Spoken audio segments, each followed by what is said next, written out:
پروین کی چھوٹی بیٹی نور معذور تھی اور جب اس نے بیٹی کی شادی کی تو بیٹا اور بہو زور ڈالنے لگے کہ اماں آپ ہمارے ساتھ امریکہ چلی جائیں اور نور کو ہم کسی یتیم خانے میں چھوڑ آتے ہیں۔ جب پروین نے یہ سنا تو اس کا کلیجہ پھٹ گیا اور اس نے بیٹے کے منہ پر زوردار تھپڑ دے مارا۔ تو وہ غصے میں اماں اور بہن کو چھوڑ کر امریکہ چلا گیا اور ہر ماہ ان کو پیسے بھیج دیتا تھا۔ جب 2 سال گزرے تو بینک سے اسے فون آیا کہ آپ جو پیسے بھیجتے تھے وہ کوئی لینے نہیں آیا تو وہ آپ لے جائیں۔ تو بیٹا فوراً پاکستان آیا، بینک سے پیسے لے کر گھر گیا تو سامنے کا منظر دیکھ کر اس کی آنکھیں پھٹی کی پھٹی رہ گئی۔ پروین کو چھوٹی معذور بیٹی نور سے بے حد محبت تھی۔ وہ 15 سال کی ہو گئی تھی لیکن پھر بھی وہ اپنے ہاتھ سے اپنی بیٹی کو کھانا کھلاتی تھی، حالانکہ یہ اس کے لیے بہت بڑی آزمائش تھی۔ اللہ تعالیٰ نے اسے بڑے عرصے بعد بیٹی سے نوازا تھا۔ اس کا بڑا بیٹا اپنی چھوٹی بہن سے 10 سال بڑا تھا اور اسے اپنی چھوٹی بہن نور سے ذرا بھی محبت نہ تھی، ہر وقت اسے حقارت سے دیکھتا تھا۔ جب نور پیدا ہوئی اور عمران نے اپنی بہن کو دیکھا تو آڑے ٹیڑے منہ بنانے لگا، کیونکہ نور پیدائشی معذور تھی، دائیں ٹانگ بائیں ٹانگ سے سوکھی اور چھوٹی تھی۔ یہ دیکھ کر عمران نے اپنی پیاری سی بہن کو ناپسندیدگی سے دیکھا تھا اور پیچھے ہٹ گیا۔ پروین نے اسے بہت سمجھایا کہ یہ تمہاری چھوٹی بہن ہے، اسے پیار کیا کرو، لیکن وہ کہنے لگا یہ کیسی بہن ہے، مجھے ایسی ٹوٹی پھوٹی بہن نہیں چاہیے، مجھے یہ اچھی نہیں لگتی۔ یہ کہہ کر وہ ہاسپٹل کے کمرے سے باہر نکل گیا تھا۔ پروین کا تو پہلے ہی رو رو کے برا حال تھا۔ جب پیدائش کے بعد اسے یہ پتہ چلا کہ بیٹی کی دائیں ٹانگ بالکل سکڑی ہوئی ہے اور وہ چل بھی نہیں سکے گی، لیکن پھر بھی اس نے اللہ کی رضا میں خود کو راضی کر لیا تھا۔ لیکن عمران نے تو دیکھتے ہی نور کو بہن ماننے سے انکار کر دیا تھا، لیکن پروین کے شوہر گلزار نے بیٹی کو باہوں میں لے کر پیار ضرور کیا تھا۔ وہ کہنے لگا اللہ کی یہی مرضی تھی۔ پروین نے بھی ایک گہری ٹھنڈی سانس لی تھی اور اللہ کی دی ہوئی اس آزمائش کو خوشی سے قبول کیا تھا۔ پروین کو لگا تھا کہ ابھی عمران نے دیکھا ہے اس لیے ایسی حرکتیں کر رہا ہے، لیکن جیسے جیسے وقت گزرے گا خون کا رشتہ جوش مارے گا اور پھر وہ اپنی بہن سے پیار بھی کرے گا، اس کا خیال بھی رکھے گا، لیکن ایسا نہیں ہوا تھا۔ عمران نے تو اس کی شکل کو دیکھنا بھی گوارا نہیں کیا تھا۔ جب بھی اسے دیکھتا ماتھے پر بل ڈالتا تھا۔ کبھی نور رو رہی ہوتی اور پروین کام میں مصروف ہوتی تو عمران سے کہتی کہ بیٹا اپنی بہن کو فیڈر پلا دو گے یا اسے گود میں پکڑ لو، میں ذرا کچن کا کام سمیٹ لوں۔ تو وہ کہتا کہ میں نہیں پکڑتا اسے لومڑی کو، مجھے یہ اچھی نہیں لگتی۔ یہ کہہ کر وہ ٹی وی دیکھنے لگتا۔ وہ بیچاری بلکتی روتی رہتی، لیکن اس کے بھائی کے دل میں رحم نام کی کوئی چیز بھی نہ تھی۔ پروین کو ہی آ کر اسے پکڑنا پڑتا تھا۔ وہ اسے کہتی کہ کتنی بری بات ہے، تمہاری چھوٹی بہن ہے یہ، لیکن عمران آڑے ٹیڑے منہ بناتا تھا اور کہتا تھا جب میرے دوست میرے ساتھ کھیلنے گھر آئیں تو اس کے کمرے میں بند کر دیجیے گا، وہ دیکھیں گے تو میرا مذاق اڑائیں گے کہ عمران کی بہن کیسی عجیب و غریب مخلوق ہے۔ یہ بات سن کر پروین کو بڑا دکھ ہوا تھا۔ اس نے عمران کا کان پکڑا اور کہنے لگی خبردار اگر آئندہ سے تم نے اپنی چھوٹی بہن کو کچھ کہا تو۔ عمران کو ایک تو اپنی ناپسندیدہ بہن ناپسند تھی اور دوسرا جب سے وہ پیدا ہوئی تھی ماں باپ کی ساری توجہ نور پر ہو گئی تھی، کیونکہ ایک تو 10 سال بعد پیدا ہوئی تھی، پھر معصوم تھی، اس لیے دل میں اس کے لیے نرم گوشہ ہونا ایک فطری سی بات تھی۔ لیکن عمران کو یہ سب پسند نہیں تھا۔ جب وہ دیکھتا کہ اس کے ماں باپ اب عمران کی بجائے نور پر توجہ دینے لگے ہیں تو وہ اندر ہی اندر نور سے نفرت کرنے لگا تھا۔ ایک بار نور 10 مہینے کی تھی جب بیٹھ کر کھلونے کے ساتھ کھیل رہی تھی، بیچاری چل بھی تو سکتی نہیں تھی، اس لیے جہاں پروین اسے بٹھاتی اور اس کے سامنے کھلونے رکھ دیتی وہیں بیٹھی کھیلتی رہتی۔ عمران اسے ہمیشہ دور دور ہی رہتا تھا۔ نور کھلونوں سے کھیل رہی تھی اور عمران پڑھ رہا تھا۔ جب نور کا کھلونا تھوڑا سا آگے چلا گیا وہ بیچاری ہاتھ سے اسے پکڑنے کی کوشش کر رہی تھی لیکن پکڑ نہیں پا رہی تھی۔ اس کی ایک ٹانگ ٹھیک تھی، وہ دوسری بلکہ سکڑی پڑی تھی، اس لیے رینگ کر کھلونا نہیں پکڑ سکتی تھی۔ عمران کی نظر پڑی تو وہ یہ دیکھ کر مسکرانے لگا کہ یہ لنگڑی تو کسی کام کی نہیں ہے، اپنا کام بھی نہیں کر سکتی، کھلونا تک نہیں پکڑ سکتی۔ بجائے اس کے کہ وہ کھلونا اس کے قریب کر دیتا، اس نے وہ کھلونا نور سے دور کر دیا اور ہنسنے لگا۔ کبھی جان بوجھ کر جاتے جاتے اس کے منہ پر تھپڑ مار دیتا تھا۔ وہ رونے لگتی تھی۔ پروین اس پر چلاتی تھی، عمران کیوں تنگ کرتے ہو بہن کو؟ بجائے اسے سنبھالنے کے یا اس کے ساتھ کھیلنے کے تم اس سے لڑتے رہتے ہو۔ وہ کہتا کہ یہ مجھے بری لگتی ہے۔ وقت یوں ہی آگے بڑھنے لگا تھا۔ نور تھوڑی بڑی ہوئی تو پروین نے پرائیویٹ ٹیچر گھر پر رکھ لی، جو نور کو ابتدائی تعلیم دینے لگی، کیونکہ وہ اسکول جا نہیں سکتی تھی اور عمران اسے ابھی بھی تنگ کر ہی رہا تھا۔ وہ ایک جگہ بیٹھی رہتی، مکمل طور پر پروین کے رحم و کرم پر تھی، وہی اسے سنبھالتی تھی۔ عمران کو تعلیم مکمل ہو گئی تو کافی اچھی فارم میں اسے نوکری مل گئی تھی، پیسے بھی بہت اچھے مل رہے تھے۔ اس نے اپنے والد سے کہا کہ اب آپ کو کمانے کی یا محنت کرنے کی ضرورت نہیں ہے، گھر کے حالات اچھے ہونے لگے تھے۔ وہ اپنی ماں کے لیے اور اپنے باپ کے لیے چیزیں بھی لا کر دیتا تھا۔ بس ایک نور تھی جس کے لیے وہ کبھی بھی خوشی سے کچھ نہیں لایا تھا۔ بس اس کی والدہ ہی نور کے لیے شاپنگ کرتی تھی۔ وہ کہتا تھا اس لنگڑی پر کچھ بھی اچھا نہیں لگتا، یہ چاہے کچھ بھی پہن لے۔ بہرحال وقت یوں ہی گزرنے لگا تھا کہ ایک دن عمران کے والد کو ہارٹ اٹیک ہو گیا اور ہاسپٹل جاتے جاتے ہی وہ دم توڑ چکے تھے۔ پروین کے لیے شوہر کا صدمہ بہت بڑا صدمہ تھا، وہ تو بالکل ٹوٹ کے رہ گئی تھی، اور نور کا بھی یہی حال تھا۔ بھائی کا پیار تو اسے کبھی ملا ہی نہیں تھا، البتہ اس کے والد اسے بہت چاہتے تھے، بہت پیار کرتے تھے اور اس کے لاڈ اٹھاتے تھے، اسے شہزادی کہتے تھے۔ بہرحال نور کا بھی رو رو کر برا حال تھا۔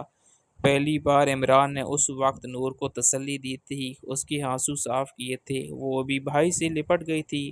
باپ کی خوشبو بھائی سے محسوس ہونے لگی تھی۔ پھر اس نے نور کے سر پر ہاتھ رکھا اور کہنے لگا کہ کبھی بھی یہ مت سمجھنا کہ تم اکیلی ہو، میں کوشش کروں گا کہ ابا جتنا نہیں لیکن پھر بھی تمہیں پیار دوں۔ پروین نے جب یہ سنا تو بیٹے کا ماتھا چوما، اسے دعائیں دینے لگی۔ وہ جانتی تھی کہ اب بیٹے کے رحم و کرم پر آ چکی ہے۔ عمران کا رویہ شروع میں تو پروین اور نور کے ساتھ بہت اچھا تھا۔ نور 15 سال کی ہو گئی تھی، لیکن کھانا اس کی ماں ہی اسے اپنے ہاتھ سے کھلاتی تھی۔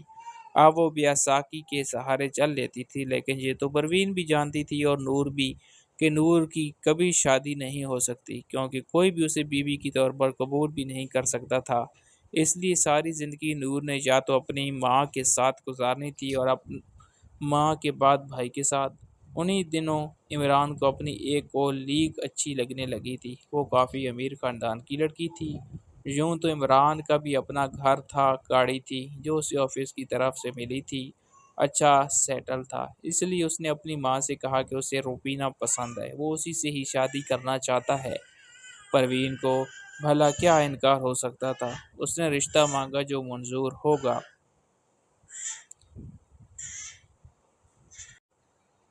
چند ماہ میں ہی روبینہ اس کی بہو بن گئی تھی، لیکن جیسی حقارت پہلے کبھی عمران نور کو دیکھ کر کرتا تھا، ویسی حقارت اور نفرت روبینہ کی نظروں میں بھی تھی۔ وہ نور سے ایسے پیچھے بھاگتی جیسے نور کو کوئی اچھوت کی بیماری ہے اور روبینہ کو بھی لگ جائے گی۔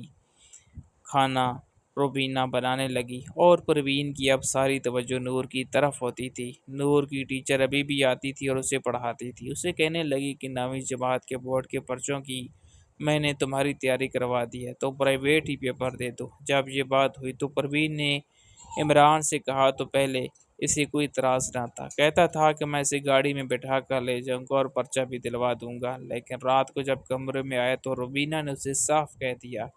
وہ کہنے لگی دیکھو جی، اپنی بہن سے ذرا دور ہی رہا کرو، کیونکہ یہ پیدائشی معذور ہے، اور میں نے سنا ہے کہ اگر ایسا مسئلہ ہو تو دور رہنا بہتر ہوتا ہے، یہ نہ ہو کہ کل کو ہمارا بھی کوئی بچہ ایسا ہی پیدا ہو جائے۔ یہ سن کر عمران کچھ پریشان ہوا تھا۔ وہ کہنے لگی کہ اس کی زیادہ دیکھ بھال مت کیا کرو، اور مجھے بتاؤ یہ پڑھ کر کیا کرے گی؟ کیا اس پہ اتنا پیسہ ضائع کرنے کی ضرورت ہے؟ ساری زندگی تو یہ تمہارے ہی سر پر رہنے والی ہے، نہ تو اس کی شادی ہو سکتی ہے اور نہ ہی شادی کے قابل ہے۔ جب تم نے ساری زندگی اس کے خرچے اٹھانے ہیں تو کیا ضرورت ہے ایسے پڑھائی لکھائی کروانے کی، فالتو خرچے اٹھانے کی؟ اب اسے لے کر جاؤ گے، لے کر آؤ گے، تمہارے آفس کا کتنا خرچ ہوگا؟ بہرحال عمران کو ویسے بھی شروع سے نور سے کوئی خاص لگاؤ نہیں تھا، بس والد کے انتقال کے بعد وقتی ہمدردی تھی جو بیوی کی باتوں سے اب ختم ہو چکی تھی۔ اگلے روز جب نور نے کہا کہ اگلے ہفتے اس کے بورڈ کے پیپر شروع ہیں تو وہ کہنے لگا کہ کوئی ضرورت نہیں ہے پڑھنے کی۔ پھر پروین سے بھی کہنے لگا کہ میرے اخراجات بڑھ گئے ہیں، اب میری بیوی کا بھی خرچہ میرے سر پر ہے، اس لیے آپ اس کی ٹیوشن چھڑوا دیں، ویسے بھی یہ پڑھ کر کیا کرے گی؟ اس کی کون سی شادی ہونی ہے جو آپ اسے اچھی تعلیم دلوا رہی ہیں؟ زیادہ تعلیم یافتہ لڑکی کا رشتہ اچھا آتا ہے، آپ چھوڑیں بس اس کو، گھر میں ایک کونے میں بیٹھی رہے تو اتنا ہی کافی ہے۔ پروین نے کہا کہ اگر پڑھ لکھ جائے گی تو کم از کم بچوں کو ٹیوشن تو پڑھا لیا کرے گی۔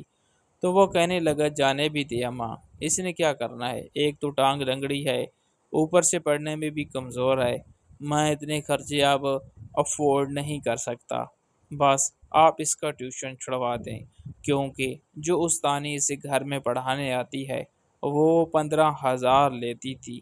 بہرحال پروین نے نور کی پڑھائی بھی چھڑوا دی۔ اس دن نور بہت روئی تھی، کیونکہ نہ تو دماغی کمزوری تھی اور نہ ہی کبھی پڑھائی میں، نہ کبھی اس کا کوئی ٹیسٹ غلط ہوتا تھا۔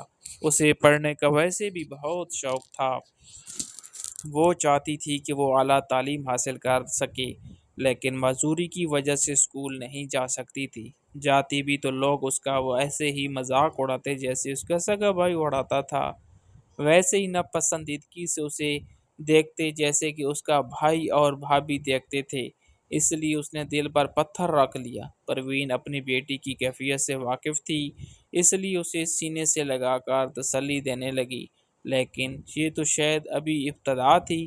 روبینہ ہر معاملے میں ٹانگ اڑانے لگی تھی، وہ کہتی تھی کہ ماں بیٹی ہم پہ بوجھ ہیں، چلو ساس کو سنبھالنا تو ہماری ذمہ داری ہے، لیکن یہ معذور لڑکی تو ساری زندگی ہمارے سینے پر مونگ ڈلنے کے لیے رہ گئی ہے، ساری زندگی عمران اس کو سنبھالتا رہے گا تو کل کو اپنے بچوں کو کیا پڑھائے لکھائے گا؟ نور جب ایسی باتیں سنتی تو آنسو بہانے لگتی، لیکن اپنی ماں کو نہیں بتاتی تھی، کیونکہ جب اس کے والد کے انتقال ہوا تھا تو اس کی ماں بیمار رہنے لگی تھی۔ عمران نے روبینہ کے کہنے پر بیرون ملک میں نوکری کے لیے اپلائی کر دیا تھا۔ عمران کو بہت جلدی امریکہ میں نوکری کی آفر ہوئی تھی اور پھر فیملی ویزے کا بھی کہا گیا تھا۔ یہ سن کر تو روبینہ یوں تھی کہ جیسے ہوا میں پرواز کر رہی ہو، وہ بہت خوش تھی، اس نے اس خوشی میں گھر میں ایک دعوت رکھی تھی اور اس میں اپنے سارے میکے والوں کو بلوایا اور کھانا بھی بازار سے ہی آرڈر کیا تھا۔ سبھی کہہ رہے تھے تم بڑی خوش نصیب نکلی ہو، اور عمران کے بہت سے دوست بھی اس دعوت میں مدعو تھے، تو وہ کہنے لگے کہ تمہاری بیوی تو تمہارے لیے بڑی قسمت والی ثابت ہوئی ہے، ابھی شادی کو چند ماہ ہوئے کہ تمہیں امریکہ میں نوکری کی آفر بھی ہو گئی اور بھی فیملی کے ساتھ آنے کی اجازت بھی مل گئی، تمہارے گھر والوں کی تو عیش ہو گئی ہے۔ روبینہ بھی بہت خوش تھی کہ جو کچھ عمران کو ملا ہے وہ اس کی خوش نصیبی سے ملا ہے، پروین کو کیا اعتراض ہو سکتا تھا؟ پھر روبینہ بھی پڑھی لکھی تھی، جاب کر چکی تھی، اس لیے یہ سوچا کہ وہاں جا کر وہ جاب کر لے گی، لیکن مسئلہ یہ تھا کہ وہ اپنی ساس کو تو ساتھ لے کر جانا چاہتی تھی، لیکن نور کو نہیں، ساس کو بھی اس لیے ساتھ لے جانا چاہتی تھی تاکہ وہ بھی جاب کرے گی تو دونوں میاں بیوی پیسہ کمائے اور اس کی ساس پورے گھر کے کام کاج کرتی رہے، کیونکہ وہاں پر اگر وہ کوئی میڈ رکھتی تو اسے بہت مہنگی پڑتی، اس لیے وہ کہنے لگی کہ عمران ہم نور کو ساتھ نہیں لے کے جائیں گے، وہاں پر ہم سے ملنے جلنے آنے والے لوگ ہمارا کتنا مذاق اڑائیں گے، تم خود سوچو۔ تو وہ کہنے لگا تو کیا کروں، میں اپنی ماں کا کلوتا بیٹا ہوں، ماں اور بہن کو اکیلا تو نہیں چھوڑ کے جا سکتا۔ تو وہ کہنے لگی کہ اماں کو کب چھوڑنے کا کہہ رہی ہوں، وہ تو تمہاری ماں ہے، اسے ہم امریکہ اپنے ساتھ لے کر جائیں گے، لیکن نور کا کیا ہے، کسی بھی یتیم خانے میں داخل کروا دیتے ہیں، ویسے بھی ایسی لڑکیاں یتیم خانے میں پل جاتی ہیں، ان کو چاہے ہی کیا ہوتا ہے، بس 2 وقت کی روٹی، وہ اسے یتیم خانے میں بھی مل جائے گی، دیکھو میں وہاں پر جاب کروں گی، اور میرا اٹھنا بیٹھنا بڑے بڑے لوگوں میں ہوگا۔ میں نور کو برداشت نہیں کر سکتی۔ سب لوگ میرا مذاق اڑائیں گے کہ اس کی نن تو اپاہج ہے، چل بھی نہیں سکتی۔ دیکھو میں یہ برداشت نہیں کروں گی۔ چاہتا تو عمران بھی یہی تھا کہ وہ نور کو اپنے ساتھ لے کر نہ جائے، لیکن یہ بات جب عمران نے اپنی والدہ سے کہی تو پروین ہتھے سے اتر گئی۔ کہنے لگی کیوں میری بیٹی کیوں نہ جائے؟ تمہیں تو ویسے بھی فیملی ویزا ملا ہے تو اپنی بیوی، ماں اور بہن کو لے جا سکتے ہو۔ تو وہ کہنے لگا اماں سمجھتی کیوں نہیں ہے، فیملی ویزے میں میری بیوی شامل ہے یا ماں باپ۔ اب باپ نہیں ہے تو صرف آپ جا سکتی ہیں، نور تو جا ہی نہیں سکتی، اس لیے بہتر ہے کہ ہم اسے یتیم خانے میں بھجوا دیتے ہیں۔ ارے وہاں پہ بھی بہت اچھی دیکھ بھال ہوتی ہے اور وہاں پر اور بھی اس جیسی لڑکیاں ہوں گی تو اس کا دل لگا رہے گا۔ یہ بات سن کر نور کے دل کو ٹھیس پہنچی تھی۔ اسے یقین نہیں آ رہا تھا کہ اس کا سگا بھائی اس کے لیے ایسا بھی کوئی فیصلہ کر سکتا ہے۔ پروین تو اس بات پر آمادہ ہی نہیں تھی کہ وہ کہنے لگی نہیں، میری بچی یتیم خانے نہیں جائے گی۔ ٹھیک ہے ایسا کرو کہ تم اپنی میاں بیوی کے ساتھ چلے جاؤ اور ہم ماں بیٹی کو یہیں رہنے دو، ہم یہیں اپنا گزر بسر کر لیں گے۔ وہ کہنے لگی کہ امی آپ سمجھنے کی کوشش کریں، ایسے آسانی سے تو سب کچھ نہیں ہو جائے گا۔ مجھے یہ گھر گروی رکھوانا پڑے گا یا پھر بیچنا پڑے گا اور اس کے پیسے مجھے بینک اکاؤنٹ میں شو کرنا پڑیں گے، تبھی تو امریکہ میں جا سکتا ہوں۔ پروین نے جب یہ سنا تو سب کچھ سمجھ میں آ گیا تھا کہ بیٹا تو اس کا آخری آسرا بھی چھیننا چاہتا ہے۔ تو وہ کہنے لگی ہرگز بھی نہیں، میں اپنا گھر نہیں بیچوں گی۔ یہ تمہارے باپ کی نشانی ہے، اس گھر میں تمہارے باپ کی یادیں ہیں، میں یہ گھر نہیں بیچوں گی۔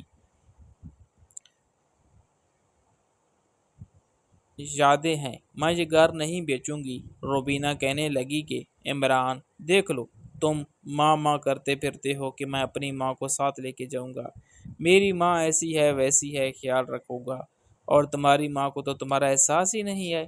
یقینا یہ سارا گھر اس نور کو دے دے گی اور تمہیں خالی ہاتھ چھوڑ دے گی۔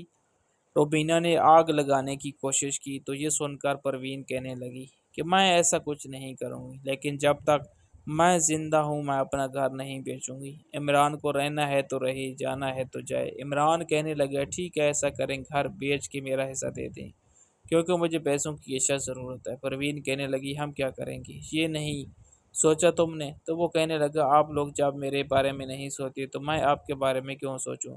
جہاں مرضی چاہے جائیں، سڑکوں پر پھریں یا جو کریں، مجھے کوئی فرق نہیں پڑتا۔ یہ کہنا تھا کہ ایک زوردار تھپڑ پروین نے عمران کے منہ پر دے مارا تھا۔ وہ کہنے لگی کہ جب تک میں زندہ ہوں میں اس گھر کو نہیں بیچوں گی، اور یہ گھر ویسے بھی میرے نام ہے، میں اس گھر کو کسی قیمت بھی نہیں بیچوں گی۔ عمران اس وقت غصے سے پاگل ہو رہا تھا جب روبینہ عمران کے پاس آ گئی اور کہنے لگی عمران تم فکر نہ کرو، میں اپنے ڈیڈی سے تمہیں پیسے لے دوں گی، وہ تم بینک میں شو کروا دینا۔ میرا باپ اتنا خود غرض تھوڑی ہے، میں ایک بار ہی ان سے پیسے مانگوں گی تو وہ دے دیں گے۔ وہ پروین کہنے لگی جب تمہارا باپ اپنی بیٹی کے لیے اتنا کچھ کر سکتا ہے تو میں اپنی بیٹی کے لیے کیوں نہ کروں گی؟ ٹھیک ہے تم اپنے باپ سے پیسے مانگو اور وہی بینک میں شو کروا کے جاؤ، ہم ماں بیٹی کی فکر کرنے کی ضرورت نہیں ہے۔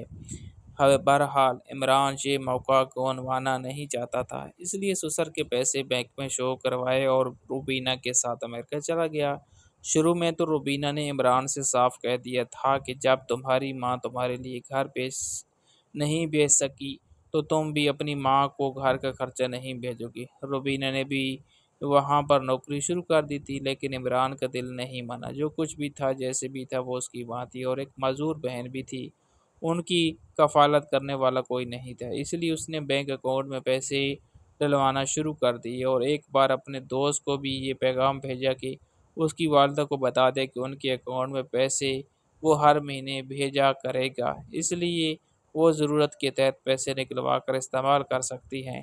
وقت یوں ہی گزر رہا تھا کہ ایک سال بعد بینک سے عمران کو فون آیا تھا۔ وہ کہنے لگے کہ آپ کے گھر سے کوئی بھی پیسے لینے کے لیے نہیں آیا اور سارے پیسے آپ کے اکاؤنٹ میں ویسے کے ویسے ہی پڑے ہیں۔ ایسا کریں کہ آپ آ کر یہ سارے پیسے نکلوا لیں کیونکہ آج کل بینک میں بہت ڈکیتیاں ہو رہی ہیں، ہمیں ڈر ہے کہ کہیں ہمارا بینک بھی ڈکیتی کا شکار نہ ہو جائے اور پھر پیسے سب کے سب مارے جائیں گے۔ آپ اپنے پیسے لے جائیں۔ عمران نے جب یہ بات سنی تو ویسے بھی اس کو اس کی آفس کی طرف سے 2 دن کی چھٹی ملی تھی۔ اس نے روبینہ سے بھی کہا کہ ہمیں پاکستان جانا چاہیے۔ پھر دل میں ماں کی محبت بھی جاگ اٹھی تھی۔ 1 سال سے تو نہ ماں نے فون کیا تھا اور نہ ہی عمران کی ہمت ہوئی تھی۔ پھر یہ بھی سوچ رہا تھا کہ اگر امی اور نور نے پیسے نہیں لیے تو گھر کا خرچہ کیسے چلا رہے ہوں گے، کیا کر رہی ہوں گی۔ تجسس تو روبینہ کو بھی بہت تھا کہ جا کے دیکھیں کہ بیٹے کے بھیجے ہوئے پیسوں کے بغیر وہ کیسے گھر کا گزر بسر کر رہی ہیں۔ دونوں میاں بیوی کافی سیارے تحفے لے کر پاکستان گئے تھے، لیکن جیسے ہی گھر کا دروازہ کھولا تو سامنے کا منظر دیکھ کر تو ان دونوں کے ہی ہوش اڑ کے رہ گئے تھے، کیونکہ گھر کا نقشہ بالکل بدلا ہوا تھا۔ گھر کے صحن میں سلائی مشین رکھی گئی تھی اور نور بھی ایک سلائی مشین کے سامنے بیٹھی کپڑے سی رہی تھی۔ کچھ عورتیں کڑھائی کرا رہی تھی اور اس کی والدہ سامنے لڑکیوں کو سلائی کے ٹانکے ٹھیک سے لگانے کے لیے کہہ رہی تھی۔ تو انہوں نے جب یہ دیکھا تو حیران رہ گئے کہ اتنا بڑا سلائی کا سیٹ آپ آخر ان ماں بیٹی نے لگایا تو لگایا کیسے؟ اسے سمجھ نہیں آ رہی تھی کہ اس کی ماں بہن کے پاس پیسے کہاں سے آئے۔ پروین نے جب ایک نظر بیٹے کو دیکھا، بہو کو دیکھا تو ماتھے پر بل ڈال دیے۔ عمران اندر داخل ہوا اور سیدھا ماں کے پاس آیا تھا۔ انہوں نے اسے دیکھ کر اپنا رخ بدل لیا۔ ماں ناراض تھی تو وہ کہنے لگا، اماں یہ سب؟ عمران نے سامنے سلائی کرتے ہوئے عورتوں کو دیکھ کر کہا، پھر کہنے لگا کہ میں پیسے بھیج تو رہا تھا تو وہ کہنے لگی کہ ہمیں تمہارے پیسوں کی ضرورت نہیں ہے، کچھ زیور تھے میرے پاس جو میں نے بیچ کر سلائی مشینیں خرید لی۔ سلائی مجھے آتی تھی اور پھر ایسی عورتوں کو رکھا جو سلائی کرنا جانتی ہیں۔ میں نے نور کو بھی سلائی سکھا دی اور اب ہم ایک بہت بڑی بوتیک چلا رہی ہیں، کپڑے سلائی کر کے دیتے ہیں اور ہمیں پیسے مل جاتے ہیں۔ ماں بیٹی کا گزر بسر بہت اچھا ہو رہا ہے۔ تم نے کیا سمجھا تھا کہ تم کوئی خدا ہو؟ تم ہمیں خرچہ نہیں دو گے تو ہم مر جائیں گی۔ ہم ابھی زندہ ہیں کیونکہ پالنے والی ذات اللہ کی ہے، تمہاری نہیں۔ تم جتنے دن چاہو یہاں رہ سکتے ہو اور جب چاہے دوبارہ امریکہ چلے جانا۔ ہمیں نہ تو تمہاری کمائی کی ضرورت ہے اور نہ ہی ہم تمہارے محتاج ہیں۔ اللہ اگر کسی سے ایک نعمت چھینتا ہے تو اسے دوسری نعمت سے نواز بھی دیتا ہے۔ میری بیٹی کے کڑھائی کیے ہوئے اور بنائے ہوئے کپڑے بوتیک والی کو بہت پسند آتے ہیں اور سب کپڑوں کی ڈیزائننگ نور کرتی ہے کیونکہ اس کی ڈیزائننگ بہت اچھی ہے اور یہ کپڑوں کی ڈیزائننگ کر کے دیتی ہے۔ اس کے ڈیزائن کے کپڑے بوتیک میں ہاتھوں ہاتھ بکتے ہیں۔ ہمیں اچھے پیسے ملتے رہے ہیں۔ ہم اللہ کی کسی بھی نعمت کی ناشکری نہیں کرتے۔ اگر وہ ہم سے کوئی ایک نعمت چھینتا ہے تو اس کے بدلے میں ایسی نعمت سے بھی ضرور نوازتا ہے کہ اسے ہماری وہ کمی پوری ہو جاتی ہے۔ اور میری بیٹی اتنے پیسے کما رہی ہے جتنے تم شاید امریکہ میں نوکری کر کے بھی نہیں کماتے۔ گھر میں ہر آسائش تھی، یہاں تک کہ کمرے میں ایک اے سی تک لگا ہوا تھا۔ اللہ تعالیٰ کا ہر حال میں شکر ادا کرنا چاہیے کیونکہ معذور ہونا انسان کے اختیار کی بات نہیں۔